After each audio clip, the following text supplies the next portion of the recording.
All right, as we continue our Bible reading in Acts chapter 7, we get some details and really the answer as to why Stephen said what he said.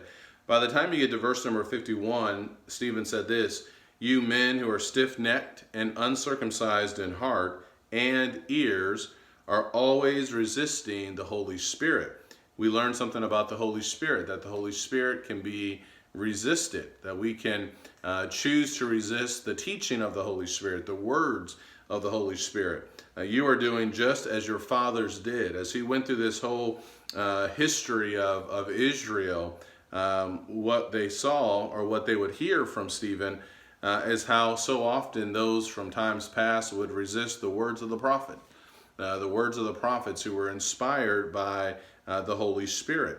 And so as he is getting ready to wrap up his sermon here, he says, "You men who are stiff-necked and uncircumcised in heart and ears are always resisting the Holy Spirit. You're doing just as your fathers did." Which one of the prophets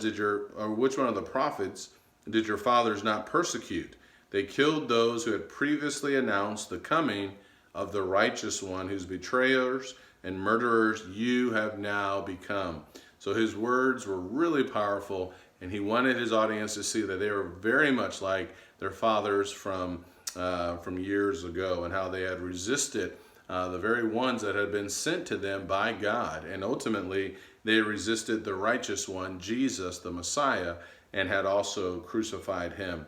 So think about this as you're reading this chapter here, and the significance of why Stephen is saying and doing what he's doing, or saying what he's saying at this time, and the impact that that had upon the audience. Hope this helps. Talk to you later. Take care, and God bless.